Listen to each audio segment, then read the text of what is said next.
Olá, tudo bem? Pediram para falar sobre isso, né? Mudança de tradição cristã, de igreja e principalmente de pessoas que vão do âmbito protestante para o âmbito católico, ortodoxo. Foram pessoas que me perguntaram, assim, porque essa discussão vem acontecendo, né, nas últimas semanas, por causa de um caso específico. É, Veja bem, eu não vou falar sobre caso específico, nem esse que movimentou as redes sociais recentemente, nem qualquer outro de pessoa menos ou mais conhecida, porque eu entendo que os casos particulares, eles são pessoais, né? Eles envolvem algo muito pessoal e deve ser conversado por pessoas que são próximas a essa pessoa. No meu caso, então, por exemplo, se alguém que eu conheço de muito perto, inclusive, né, membro da congregação a qual eu sirvo, se uma pessoa faz uma migração desse tipo, eu vou para a Assembleia de Deus, vou ser batizado de novo, eu vou para a Igreja Ortodoxa Ucraniana, eu vou dizer assim, primeiro, eu permaneço na cordialidade, eu continuo respeitando essa pessoa. Se temos uma amizade já construída, continua uma pessoa que é minha amiga, vamos nos encontrar no mercado, vamos conversar, vou oferecer para ajudar essa pessoa. No momento de apertura, vou tentar ajudá-la. Continua uma pessoa amada. Claro, eu vou tentar num primeiro momento, se é uma pessoa realmente próxima, conversar com ela sobre essa mudança. Tentar ajudar essa pessoa a perceber melhor tudo que tem acontecido, né? O que ela está deixando para trás? Será que ela não negligenciou algum aspecto disso que ela está deixando para trás? Será que ela não tem uma concepção errada sobre isso que ela está abraçando? Se temos uma proximidade, essa conversa vai acontecer. Mas também uma conversa que acontece com respeito, com privacidade. Acho que isso não é o tipo de coisa que a gente vai ficar conversando abertamente em redes sociais. Mas, de qualquer forma, é algo pessoal, né? No fim das contas, a decisão é da pessoa, eu não decido por outra pessoa. Agora, a gente pode falar sobre mudanças, então, de forma geral, sobre esses movimentos, né? Sobre esse movimento, o que isso significa? E um monte de gente tentou opinar sobre isso. Eu não quero dar mais uma hipótese, né? Oferecer mais uma hipótese, mas comentar assim a partir do que eu vi nesses dias. Sempre dizendo, né? Não é este vídeo e não é o meu papel aqui ser um apologeta do protestantismo ou apologeta do luteranismo. Eu não trabalho para isso, né? E não funciona assim a coisa comigo. Aparecem pessoas aqui querendo esse tipo de debate e eu evito ao máximo, né? Não é a minha praia, assim, eu não tenho esse perfil. Até é bom dizer, né? Aparecem muitas pessoas católicas por aqui, né? Algumas que acompanham o canal até com certa regularidade, e muitas pessoas cordiais e respeitosas, que contribuem, que mostram algo do seu ponto de vista. Mas também tem uma multidão que vem aqui, esses não ficam muito tempo, né? Mas aparecem num vídeo ou outro para ofender, para falar de Lutero sem ter o mínimo conhecimento, né? Porque fizeram um curso de um padre que faz um curso com material bibliográfico de décadas atrás, num tom de falar do protestantismo pré-Vaticano II, né? Mas assim, esse pessoal aparece, xinga alguma coisa, eu também dou bom dia e deixo para lá, né? Não quero gastar minha vida com isso. Então não é apologético isso aqui também, né? É um comentário em geral. Eu comento assim a partir de uma percepção que eu tive, que eu não vi tanto assim ser discutido, que por que há esse assombro, né? Quando um calvinista vai para a igreja católica, ou quando um batista vai para uma igreja que batiza inclusive crianças, né? Por exemplo, porque existe um certo mito entre nós, e entre os calvinistas isso era explícito, porque havia uma frase circulando num tempo atrás, que era assim: o calvinismo é irrefutável. Tinha aquela, o calvinismo é o evangelho, mas essa também circulou, o calvinismo é irrefutável, o calvinismo clássico é irrefutável, alguns diziam. Isso é um mito, né? Eu vou dizer assim, é um mito, o calvinismo não é irrefutável. Ah, então você está dizendo que o luteranismo é irrefutável? Não, o luteranismo também não é irrefutável. O tomismo é irrefutável? Também não.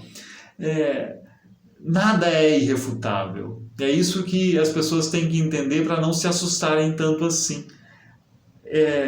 Eu vou dizer assim, até a verdade, a doutrina perfeitamente verdadeira, correta em todos os seus pontos, ela não seria irrefutável. Não seria irrefutável por quê? Porque o que entra no jogo das nossas conversas e dos nossos debates não é absolutamente esse critério, isso é verdadeiro. Até porque para a gente acessar esse critério é algo complicado a partir da nossa limitação. Mas eu não estou dizendo que não haja uma doutrina verdadeira. Estou dizendo que mesmo ela existindo, e creio que existe, ela está sujeita a ser refutada no jogo, na interação entre nós. Eu não sei se você percebe isso, né? Porque o que entra na conversa é muito complexo, né? Não é um aspecto, não é um fator, tem muito mais coisa envolvida quando dois seres humanos estão discutindo um assunto. Por mais que algum deles diga assim, eu sou absolutamente objetivo, inclusive é difícil ser absolutamente objetivo num assunto que não é absolutamente objetivo, né? Mas tudo bem. Se você não entende isso, se você ainda acha assim, não, mas há algo irrefutável, né? Há algo absolutamente irrefutável. Se você pensa assim, talvez você seja um tanto jovem, né? E aí, nesse caso, se é o seu caso, eu diria, espere uns anos, né? Perceba a vida um pouco mais e talvez você mude de ideia, né? Mas aí está um risco, eu acho, né? O risco de me assegurar assim, né? Isso aqui é irrefutável. Eu já pensei isso, né? um tempo atrás. Se isso te escandaliza, converse, né, comigo, pode ser em privado, não tem problema, a gente pode tentar deixar isso mais esclarecido. Se isso faz sentido para você, e se não é uma viagem minha, ajude aí a convencer. Eu não vou gastar muito tempo explicando isso, porque eu acho que é algo também que exige vivência, muito mais do que conhecimento. Outra coisa que surgiu, né, isso não apareceu muito, mas uma coisa que apareceu foi uma pessoa, um pastor famoso por aí, alegando que todos os calvinistas que ele conhecia, que valorizavam mais as confissões e a leitura de Calvino, e aí para generalizar a leitura de um reformador, valorizavam isso mais do que as escrituras e a teologia bíblica. Todos esses se converteram para a Igreja Católica. Eu acho que essa afirmação ela é tão problemática, porque assim, primeiro, esse todos significa o quê? São 2, 3 ou são 30? Faz muita diferença isso. Outra coisa, como que você aferiu o quanto que essas pessoas valorizavam as confissões e o quanto que essas pessoas valorizavam as escrituras? Como que você tem esse olhar tão meticuloso assim, que acessa o coração da pessoa para ver o que ela valoriza mais, Calvino ou Carta de Paulo aos Romanos? Eu acho isso muito complicado, né? Essa afirmação, para mim, então, ela não tem um peso assim, de argumento ou de algo tão considerável assim. Mas se existe essa tendência, né, se existe essa tendência aparente a partir da experiência desse pastor e de suas relações, eu vou dizer assim, né, será que isso resolve a questão? Ou será que a gente poderia ainda perguntar assim, por que essas pessoas têm um gosto especial pelas confissões? E aqui que eu acho que tem uma coisa interessante, né? Que talvez não tenha sido também muito discutida. Talvez sim, talvez tudo que eu estou falando já tenha sido mais que discutido, mas é porque eu não acompanhei tanto assim, né, o desenrolar das coisas. Algumas pessoas podem ter um gosto muito acentuado por confissões do século XVI ou XVII, motivadas por um gosto pelo antigo. Assim, eu sou, sei lá, um pentecostal ou um batista, e eu fiquei deslumbrado com isso da reforma da primeira geração, e fiquei deslumbrado com esses textos. Veja como eles são antigos, tem 500 anos quase a Confissão de Augsburgo. É muito precioso isso, é bonito demais um texto de 500 anos que a igreja carrega. Tem gente que pode se aproximar das confissões do século XVI motivado por isso, né? Pelo caráter antigo e tradicional, pela força de tradição que isso carrega. E aí, essas pessoas podem ter a sensação que tem, por exemplo, um brasileiro que gosta muito de cidades históricas e que visita lá Tiradentes e vê uma igreja do século XVIII. Nossa, essa igreja linda foi construída em 1750 e veja que está de pé e ainda é usada, né? O povo ainda usa essa igreja. Que igreja linda, antiga, muito antiga. E aí essa pessoa depois viaja para a Inglaterra e vê uma igrejinha ali do século XII ainda funcionando, e aí ela olha para Tiradentes e fala assim: nossa, século XVIII eu achava aquilo muito antigo, né? Mas isso aqui do século XII é muito antigo, isso aqui é maravilhoso. Percebe? Porque tem essa coisa, né? Então, essa pessoa pode, depois de estar deslumbrada com a confissão, uma confissão de fé do século XVI, por causa da sua data, por causa da sua tradição, pode depois ficar assim: nossa, mas tem coisa mais antiga. É claro que tem coisa mais antiga. E ela nem vai perceber também que a Confissão de Augsburgo diz carregar consigo o que é mais antigo que ela, né? Diz não estar apresentando algo absolutamente novo ali. Mas aí eu vejo um documento anterior e falo assim: nó, isso aqui que é o mais antigo. Então, se o interesse é agarrar-se ao que é mais antigo, colocando valor no mais antigo como tendo valor de verdade, essa adesão à confissão, na verdade, ela é precária. Eu vou dizer que ela é precária. Agora, a pessoa que é muito apegada às confissões, que ela valoriza muito as confissões, não simplesmente por sua antiguidade, mas porque reconhecer nisso que é antigo, a verdade, uma correção, né, o fato de que ali há algo correto, há algo que carrega consigo o Evangelho de forma muito clara, e eu valorizo esse texto não simplesmente por ser antigo, não simplesmente por ser lá do tempo de Lutero, mas por causa do seu conteúdo, porque eu o li e fez tanto sentido para mim a partir da minha leitura das Escrituras também. Eu vou dizer, isso é outro tipo de valorização das confissões. E esse tipo de valorização das confissões, eu vou dizer, não faz menor sentido dizer que valorizar as confissões favoreça ir para Roma ou para qualquer outro lugar, né? Eu até brinquei assim, mas nesses dias, mas é uma verdade, né? Eu iria para a Igreja Católica Romana com essa condição, que a Igreja Católica Romana subscrevesse incondicionalmente a Confissão de Augsburgo e a sua apologia, se eu puder complementar, e acrescentasse um pedido de desculpas pela demora, né, e todo o transtorno causado pela demora. É claro que tem um humor nisso, mas é isso, né? Porque eu entendo que eu concordo com isso que está na confissão. Eu confesso isso que foi confessado naquele tempo. Não porque tem tanto tempo que é confessado, mas porque realmente esse conteúdo faz todo sentido e eu o reconheço como correto e verdadeiro. Porque eu sou luterano e eu reconheço que sola fide, sola gratia e sola escritura são importantíssimos, né?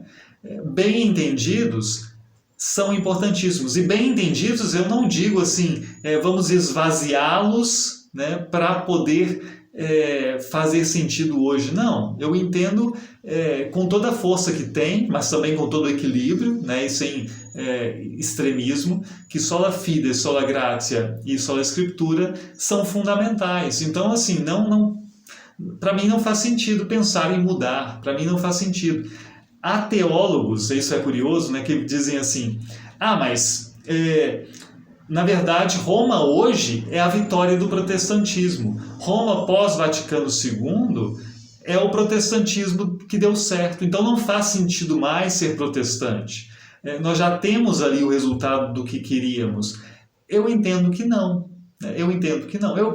Tudo bem, né? Alguns vão dizer assim, está tudo bem. Até percebo alguns protestantes que quase deveriam dizer isso, né? Porque estão muito mais satisfeitos e acabam defendendo muito mais a perspectiva de Roma, embora eu ache também, né, que fazem isso prestando um serviço a uma multidão de evangélicos que criticam sem entender muita coisa, né? Tem esse lado também.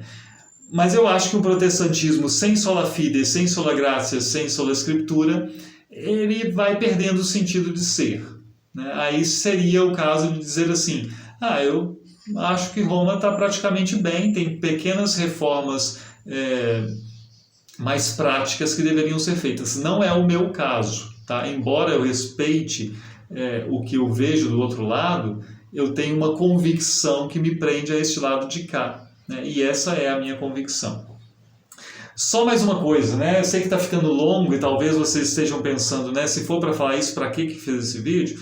Mas uma conversa também que acontece, eu não quero delongar-me nela, é a coisa da moral, né? Dizer assim, porque a Igreja Católica vai crescer porque ela conserva uma moral mais tradicional. E o exemplo que vem porque ela ainda diz que é pecado o uso de métodos contraceptivos, como camisinha, por exemplo, né? Aí os protestantes se abriram para isso de tal forma que então perdem a credibilidade. Aí vem outra questão, né? Se você está na igreja luterana ou na igreja presbiteriana por uma questão moral, né? A moral é o item mais importante da sua fé, da sua confissão de fé.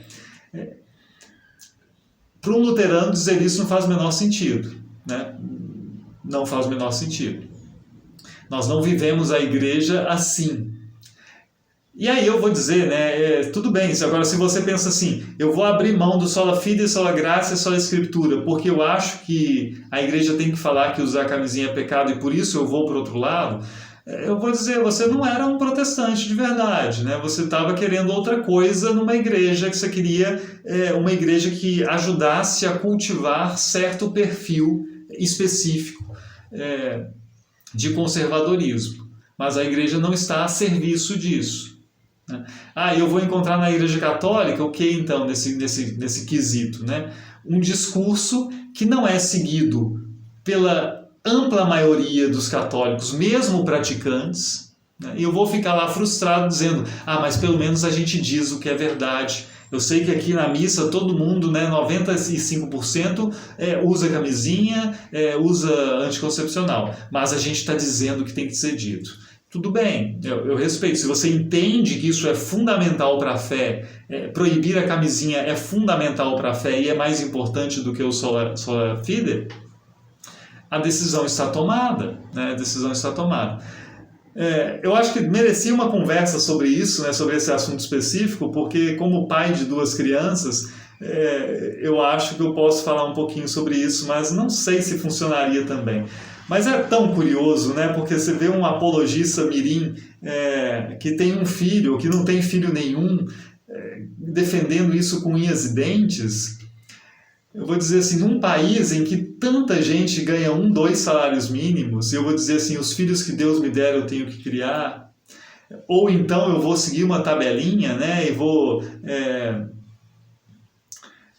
criar uma vida sexual assim meio estranha e meio restrita e talvez privar a minha esposa de uma vivência sexual tranquila, porque a cada relação sexual ela fica pensando se vai passar os 9 meses próximos grávida, se vai ter condições de criar mais uma criança ou não. É outra conversa, né? Eu acho isso um tanto curioso, né? Me perdoe, sempre que eu falo coisa assim, vem alguém e deixa de ser inscrito do canal, né? Mas, sinceramente, né? Não sejam cruéis. E jovens que pensam que isso é tudo lindo assim, sejam como a maioria dos brasileiros, ganhem um salário aí de R$2.500, R$3.000, tente comprar uma casa, mas faça isso vivendo com filhos que vierem, né? Também imagino muitos, né, que dizem isso da boca para fora, publicamente, mas que tomam certas precauções para não terem filhos antes do tempo, né? Mesmo casados, que vão cuidando, porque, gente, sejam realistas, e sejam empáticos. Tenham um olhar de amor pelas pessoas que estão tentando sobreviver com 2 crianças, com uma criança, 3 crianças, né? Faça uma compra de supermercado para uma família dessas antes de conversar sobre isso. Procure uma família de 4 pessoas, faça uma compra de supermercado que dê para o mês inteiro, incluindo proteína, né? E depois venha e converse sobre isso, né? Sem ser você uma pessoa extremamente rica, sem ser você uma pessoa especialmente bem-sucedida, que não é a realidade da maioria das pessoas, sejam elas católicas, sejam elas protestantes, né? Ou digam para as pessoas, então vocês não podem fazer sexo, né? Casou, mas não pode fazer sexo porque se fizer sexo tem que ter o risco de ter filho. Parece que mudou o assunto, né? Mas é isso. O assunto para mim principal é sola fide, sola gratia, sola scriptura.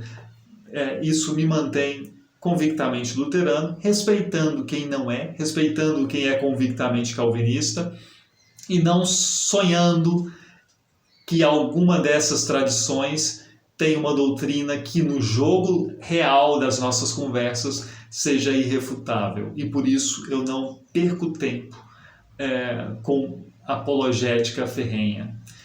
Bênção de Deus e até a próxima.